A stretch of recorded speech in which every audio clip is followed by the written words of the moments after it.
الله لا يخفى عليه شيء في الأرض ولا في السماء هو الذي يصوركم في الأرحام كيف يشاء لا إله إلا هو العزيز الحكيم هو الذي أنزل عليك الكتاب منه آيات محكمات هن أم الكتاب وأخر متشابهات وأما الذين في قلوبهم زيغ فيتبعون ما تشابه منه ابتغاء الفتنة وابتغاء تأويله وما يعلم تأويله إلا الله والراسخون في العلم يقولون آمنا به كل من عند ربنا وما يذكر إلا أولو الألباب صدق الله العظيم.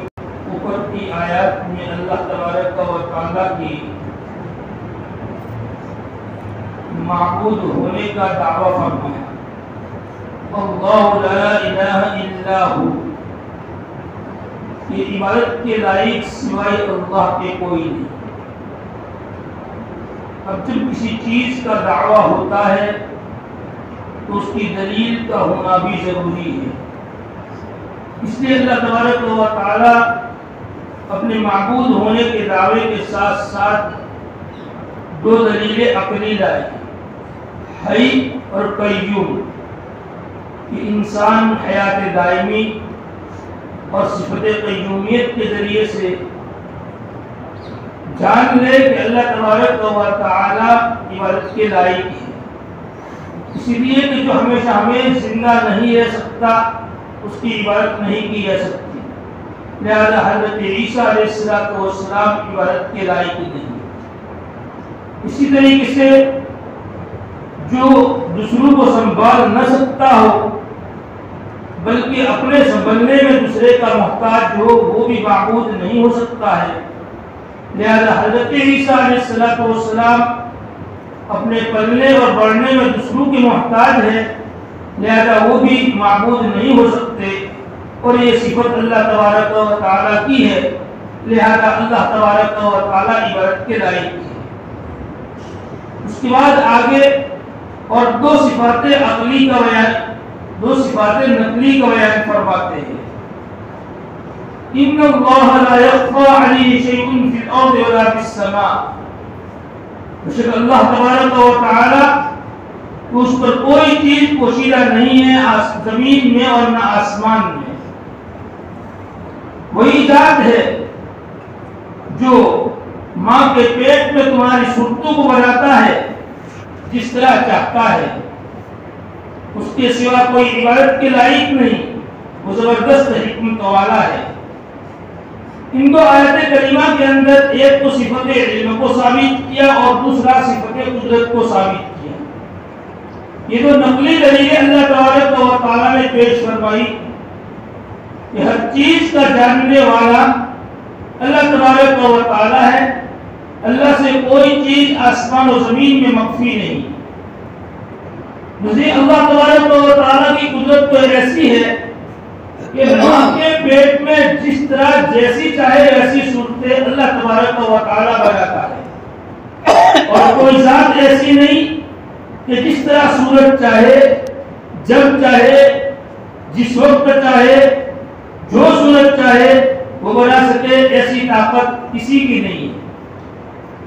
ذرا ہم غور کریں، ابتدائی آخری نشر سے یعنی جب سے دنیا وجود میں آئی ہے تب سے آج تک جتنے بھی انسان وجود میں آئے ہیں اور اللہ تبارک و تعالیٰ نے انسانوں کو پیدا فرمایا، تمام انسانوں کی شکلوں کو دیکھو، ہر ایک کی شکل الگ الگ ہے، بلکہ ایک ماں سے پیدا ہونے والے، ایک ساتھ جڑے بچے پیدا ہونے والے، ان کی شکلوں کو بھی اللہ تبارک و تعالیٰ نے الگ الگ بنایا ہے کہ فوراً دیکھ کر پہچان لے کہ یہ فلانا ہے اور یہ فلانا ہے.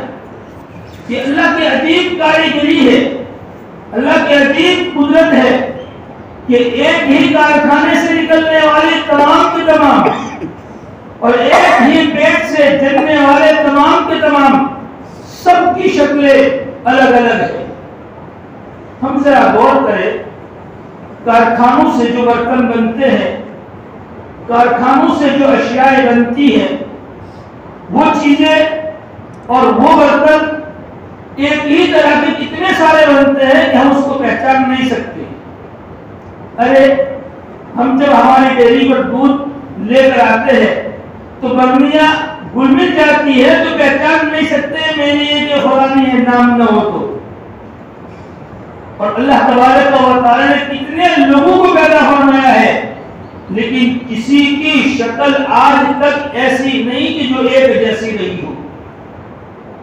دو بھائی جڑنے پیدا ہوئے ہیں، دو بہنیں جڑنے پیدا ہوئی ہیں، ظاہری شکل کے اعتبار سے یہ معلوم ہوتا ہے کہ دونوں کی شکلیں بالکل ایک جیسی ہے، لیکن آپ غور کرو دونوں کے چہرے بالکل الگ ہوں گے.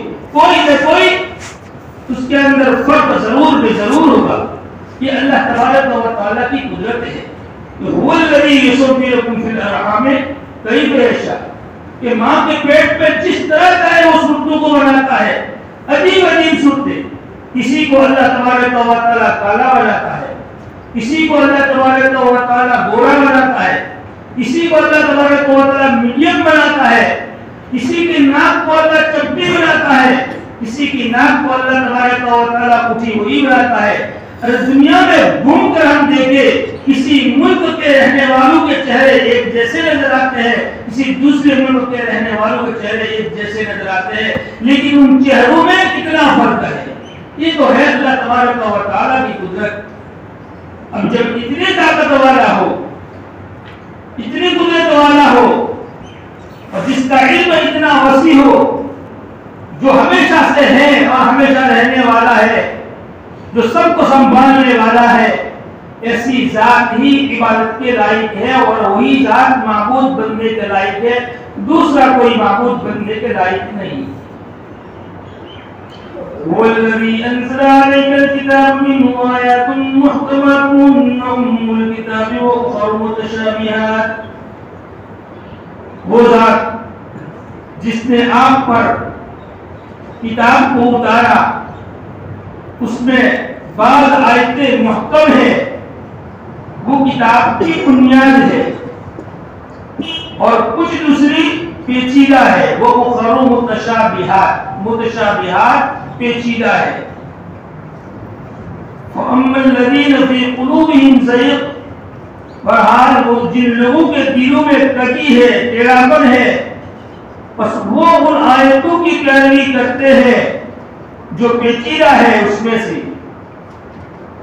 فتنے کو تلاش کرنے کے لیے اور اپنا مطلب نکالنے کے لیے، وہ ابتغاء تأویل، اپنا مطلب نکالنے کے لیے. وما يعلم تأویلہ الا اللہ، اس کا مطلب نہیں جانتا ہے مگر اللہ. والراسخون فی العلم یقولون آمنا بہ، اور علم میں جو پختہ کار ہیں وہ کہتے ہیں ہم اس پر ایمان لائے. کل من عند ربنا، سب کے سب ہمارے پروردگار کی طرف سے ہے. وما یذکر الا اولو الالباب، نہیں حاصل کرتے ہیں نصیحت مگر عقل مند لوگ، سمجھدار لوگ. اللہ تبارک و تعالی نے قرآن کریم کو نازل فرمایا. قرآن کریم کے اندر کچھ آیات تو ایسی ہے جو بالکل واضح ہے، جس کی مراد سمجھنے میں کوئی پیچیدگی نہیں، جس کی مراد کو سمجھنے میں کوئی ہیچ پیچ نہیں ہے، بلکہ اس کی مراد بالکل صاف اور واضح ہے. بالکل آسانی سے اس کی مراد ہماری سمجھ میں آ جاتا ہے. جیسے ان اللہ علی کل شیء قدیر، اللہ تبارک و تعالی ہر چیز پر قدرت رکھنے والے ہیں. اللہ لا الہ الا هو الحی القیوم، اللہ تبارک و تعالی کے اس کے سوا کوئی معبود نہیں، وہ ہمیشہ ہمیں زندہ رہنے والا ہے اور وہ سنبھالنے والا ہے. ایسی بہت ساری آیتیں ہیں جس کی مراد کے سمجھنے میں کوئی دقت ہمیں نہیں ہوتی ہے، اس کی مراد کے سمجھنے میں کوئی پریشانی نہیں ہوتی ہے. آیت کی ظاہری ترجمہ پڑھ کر ہم اس کی مراد کو سمجھ جاتے ہیں، لیکن بعض آیتیں ایسی ہے جس کی مراد کے سمجھنے میں ہمیں پیچیدگی ہے، فوری طور پر اس کی مراد ہمیں سمجھ میں نہیں آتی۔ وہ متشابہات آیتیں بھی دو طرح کی ہے، بعض آیتیں تو ایسی ہے کہ اس کا ترجمہ تک ہمیں معلوم نہیں ہے، اس کا معنی کیا ہے وہ ہمیں معلوم نہیں ہے، اللہ تبارک و تعالی نے اس کو بھی مخفی اور پوشیدہ رکھا ہے۔ جیسے حروف مقطعات ہے، الف لام را، الف لام میم، قاف کاف ہا یا عین صاد، جو سورتوں کے شروع میں جو حروف مقطعات آتے ہیں نہ اس کا ترجمہ کسی کو معلوم ہے، نہ اس کی مراد کوئی جان سکتا ہے، بلکہ اس کی مراد اللہ تبارک و تعالی ہی جانتے ہیں۔ ایک قول کے مطابق اللہ تبارک و تعالی اور نبی کریم صلی اللہ علیہ وسلم کے درمیان راز و نیاز ہے، یہ راز کی باتیں محبوب صلی اللہ علیہ وسلم کے اور اللہ تبارک و تعالیٰ کے درمیان کسی کو یہ بتایا نہیں گیا اور کوئی جانتا نہیں ہے۔ اور دوسرا قول یہ ہے کہ یہ اللہ تبارک و تعالیٰ بھی اللہ تبارک و تعالیٰ ہی جانتے ہیں، اللہ کے رسول کو بھی نہیں بتلایا گیا۔ بہرحال ایک طرح کی متشابہات آیت تو یہ ہے، اور دوسری قسم متشابہات کی یہ ہے جس کا ترجمہ تو ہمیں معلوم ہے لیکن اس کی مراد واضح نہیں، مراد کیا ہے ہم جانتے نہیں۔ مثلا قرآن کریم میں ید اللہ فوق ایدیہم، تو ید اللہ اللہ کا ہاتھ، کیا ید سے کیا مراد ہے؟ اس کی مراد کیا ہے؟ ید کا ترجمہ تو ہمیں معلوم ہے کہ ہاتھ ہوتا ہے، لیکن یہاں مراد کیا ہے ہاتھ سے یہ واضح نہیں ہے۔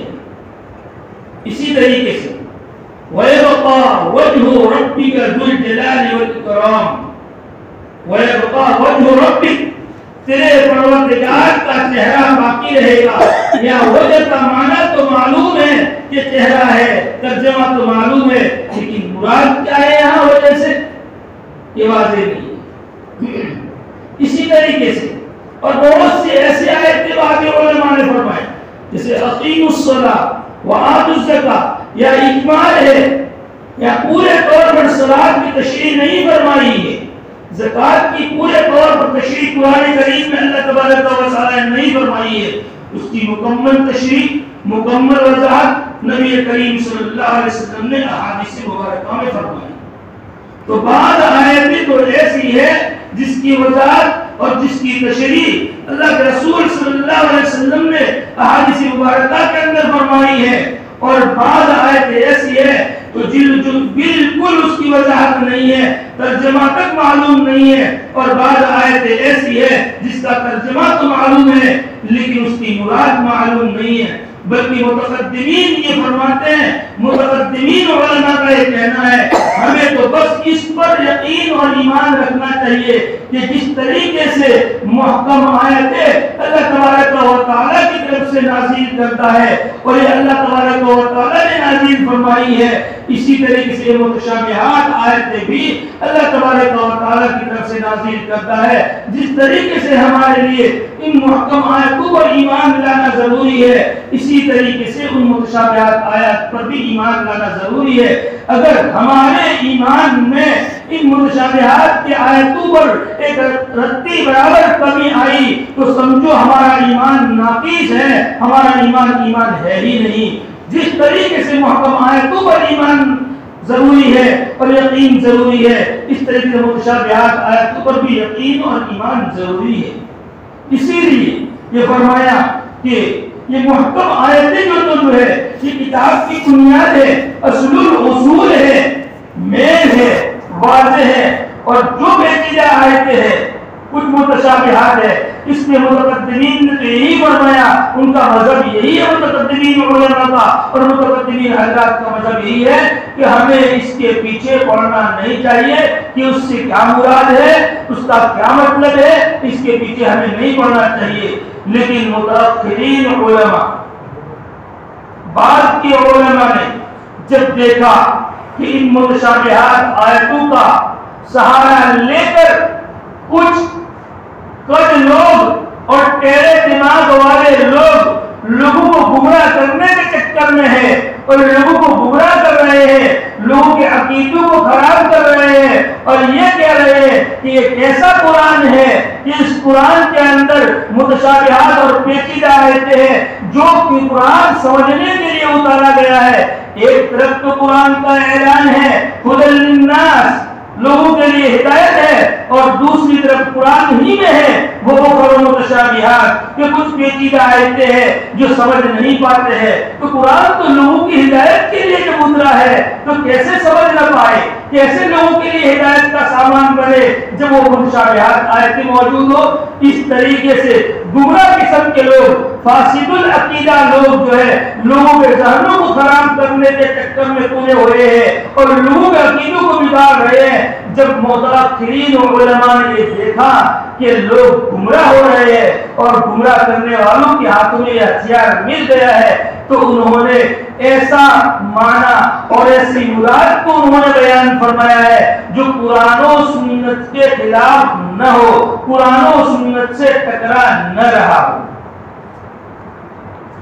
اس لیے بعض حضرات نے جیسے متأخرین علماء نے جہاں یہ ہے ید اللہ، اللہ کا ہاتھ، تو اللہ کا ہاتھ سے مراد انہوں نے قوت اور طاقت کو مراد لیا ہے کہ اللہ کی طاقت سب سے بڑھ کر ہے۔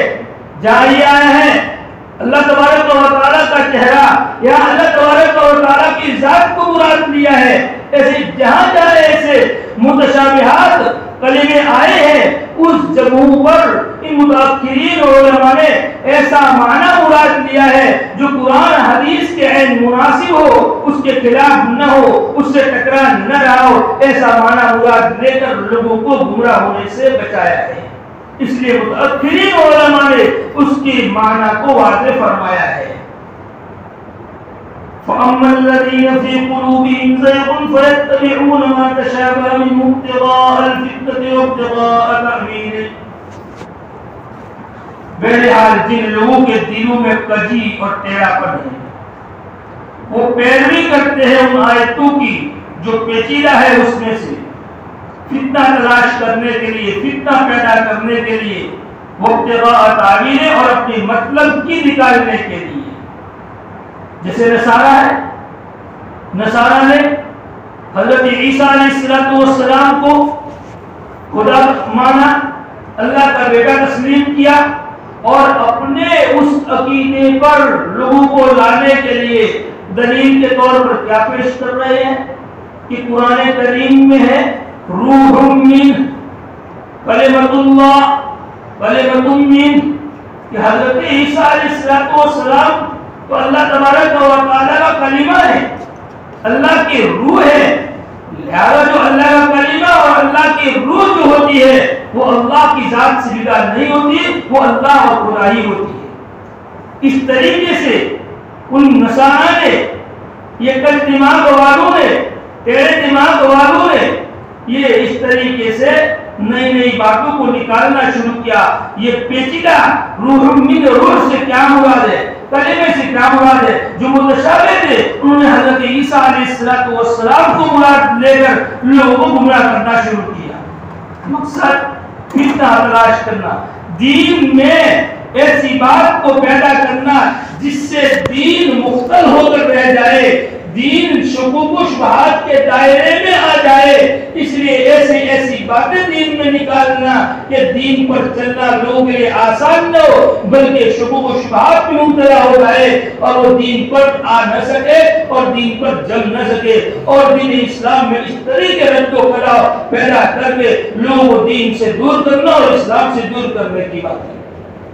تو یہ تو فتنہ ہے، اور اپنی مطلب کی نکالنا، اپنی مطلب وہی کہ حضرت عیسیٰ علیہ السلام کو خدا مانا ہے تو اپنے مطلب کی نکالنے کے لیے روح سے اور اس طریقے مشابہ ہو جتنے بھی حروف ہے کلمہ ہے اس طریقے سے وہ حضرت عیسیٰ علیہ السلام کو مراد تھے۔ ایسے ہی نصارہ کے علاوہ جو جدید فلسفی لوگ ہیں، جو آزاد خیال لوگ ہیں، آزاد چال. آج کل ترقی کی دنیا میں گامزن اپنے آپ کو سمجھتے ہیں اور یہ سمجھ رہے ہیں کہ ہم ترقی کر رہے ہیں، ہم ترقی کر رہے ہیں، اور آزاد چالی اغلبے پر موٹے پر چلنے والے وہ اس طریقے کی قرآن کریم کی آیتوں سے غلط مطلب اور مرادوں کو نکال کر لوگوں کو گمراہ کر رہے ہیں. وما يعلم تأويله إلا الله، اس کی تعویل نہیں جانتا ہے مگر اللہ تبارک و تعالی. اللہ کے سوا اس کا مطلب، اس کی حقیقی مراد کوئی نہیں جانتا. والراسخون في العلم يقولون آمنا به، یہاں وما يعلم تأويله إلا الله پر ٹھہر جانا چاہیے. اکثر علماء یعنی جمہور علماء یہ فرماتے ہیں کہ یہ والراسخون کے بعد جو واو جو ہے والراسخون، یہ واو واو استینافیہ ہے، یعنی یہاں سے کلام اثر نو شروع ہوتا ہے، دوسرا کلام شروع ہوتا ہے. یہ واو عاطفہ نہیں ہے.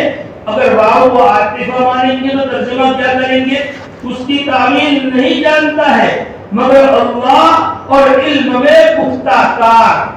یہ واو کو عاطفہ ماننے کی صورت میں اس کا مطلب یہ نکلا جیسے امام شافعی رحمۃ اللہ علیہ نے یہ مطلب لیا ہے کہ جو علم میں مضبوط ہے، علم میں پختہ کار ہے، وہ ان متشابہ آیتوں کا مطلب اور مراد جانتے ہیں. لیکن جمہور علماء یہ فرماتے ہیں یا وقف کر دینا چاہیے یا ٹھہر دینا چاہیے، اور واو کو استنافیہ مانا ہے. جمہور علماء نے فرمایا ہے کہ وما يعلم تأويله إلا الله، اس کی مراد نہیں جانتا ہے مگر اللہ.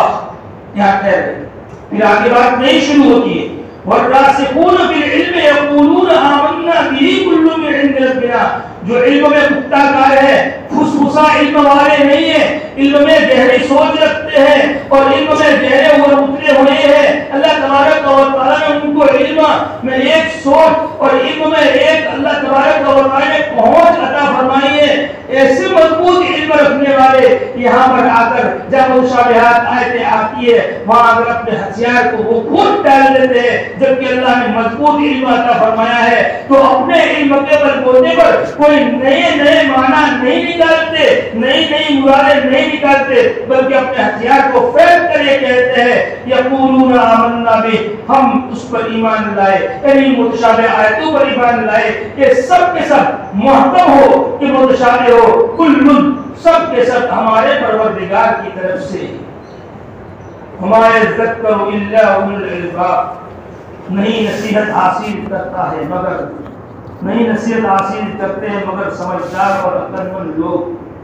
پرانی آیتوں پر نصیحت حاصل کرنے والے قرآن کہتا ہے کہ جس کو اللہ نے سمجھ عطا فرمائی ہے وہی قرآن کریم سے نصیحت حاصل کر سکتے ہیں. قرآن ہمارے سامنے آیا، قرآن کریم کی نصیحت ہمارے سامنے آئی، موعظت ہمارے سامنے آئی، اس کے آنے کے باوجود بھی اگر ہم نے قرآن سے سبق حاصل نہیں کیا اور قرآن سے نصیحت حاصل نہیں کی اور نصیحت نہیں پکڑی تو سمجھ لو کہ ہمارے عقلوں پر پردہ پڑا ہوا ہے. اللہ نے ہماری عقلوں پر گراف ڈال دیا ہے اور عقلوں کو بند کر دیا ہے. اس لیے قرآن خود کہتا ہے ما یذکر الا اولو الالباب، نصیحت تو وہی حاصل کرے گا جو سمجھدار ہے. اللہ تبارک و تعالی ہمیں قرآن کریم سے سمجھ حاصل کرنے کی اور نصیحت پکڑنے کی توفیق عطا فرمائے. ما یذکر